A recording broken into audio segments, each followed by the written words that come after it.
Komoditas manufaktur Indonesia mengalami kontraksi pada Juli 2024. Ini adalah kontraksi pertama sejak Agustus 2021 atau hampir 3 tahun terakhir. Data Purchasing Managers Index atau PMI yang dirilis S&P Global menunjukkan PMI manufaktur Indonesia jatuh dan terkontraksi ke 49,3 pada Juli 2024. PMI manufaktur Indonesia terus memburuk dan turun selama 4 bulan terakhir dari level 54,2 pada Maret 2024 menjadi 49,3 pada Juli 2024. Puncaknya adalah kontraksi pada Juli 2024 setelah PMI manufaktur Indonesia ada dalam fase ekspansif selama 34 bulan sebelumnya. Paul Smith yang merupakan Direktur Ekonomi S&P Global Market Intelligence menjelaskan PMI mengalami kontraksi karena penurunan permintaan. Selain itu, perusahaan memilih untuk mengurangi sejumlah staf untuk ketiga kalinya dalam 4 bulan terakhir. PMI menggunakan angka 50 sebagai titik mula. Jika di atas 50, maka artinya dunia usaha sedang fase ekspansi. Sementara di bawah itu, artinya kontraksi atau berada di zona negatif.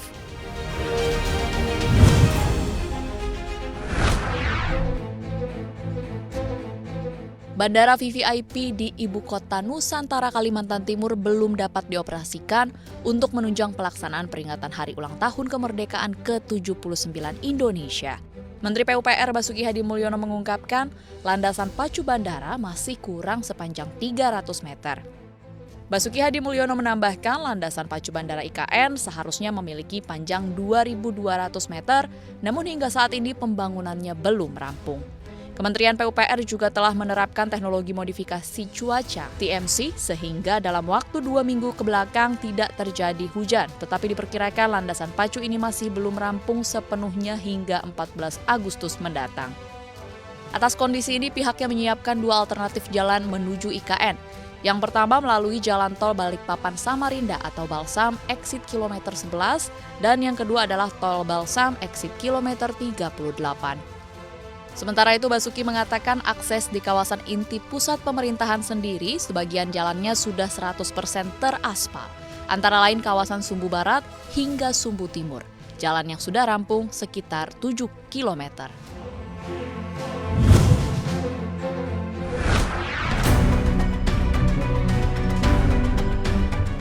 Badan Pusat Statistik atau BPS mengumumkan deflasi 0,18% pada Juli 2024. Secara tahunan inflasi Indonesia berada di level 2,13%. Indonesia kembali alami deflasi pada periode Juli 2024, di mana deflasi ini merupakan ketiga kalinya pada 2024 dan terjadi secara beruntun. PLT Kepala BPS Amalia Adininggar Widyasanti menyebutkan penyumbang deflasi adalah beberapa kelompok pangan. Bawang merah memberi andil terbesar dengan deflasi 0,11%, diikuti cabai merah 0,09% dan tomat 0,07%. Komoditas lain yang mengalami penurunan adalah telur ayam, kol, sawi hijau, dan buncis.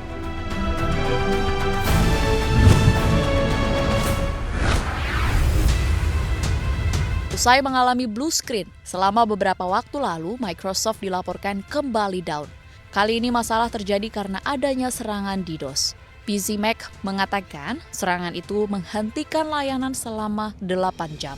Masalah yang terjadi menyebabkan banjir lalu lintas yang mengganggu akses global ke layanan Microsoft 365 dan Azure. Microsoft menyatakan mekanisme perlindungan Microsoft langsung bekerja setelah mengetahui adanya serangan. Namun nampaknya ini membuat dampak semakin membesar. Belum jelas siapa yang melakukan serangan DDoS pada Microsoft. PC Mac mencatat terdapat 2 kelompok yang mengaku bertanggung jawab atas serangan ini. Microsoft sendiri tidak segera menanggapi laporan, namun raksasa teknologi ini menjanjikan akan memberikan laporan tinjauan awal insiden selama 72 jam setelahnya.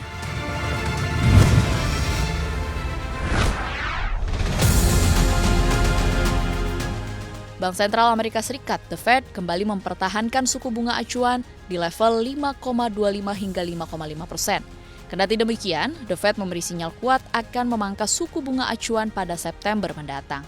Hasil FOMC meeting sejalan dengan ekspektasi para pelaku pasar. Sebelumnya, The Fed mengerek suku bunga acuan sebanyak 525 basis poin pada periode Maret 2022 hingga Juli 2023. Kemudian setelah itu, The Fed memilih untuk menahan suku bunganya. Namun ekspektasi para pelaku pasar hingga bank sentral negara lainnya termasuk Bank Indonesia cukup besar untuk potensi pelonggaran kebijakan moneter di Amerika Serikat. The Fed sendiri menjelaskan jika inflasi kini sudah mengarah ke target sasaran mereka di kisaran 2%, sehingga syarat untuk bisa meninjau opsi memangkas suku bunga acuan menjadi cukup besar pada FOMC meeting mendatang.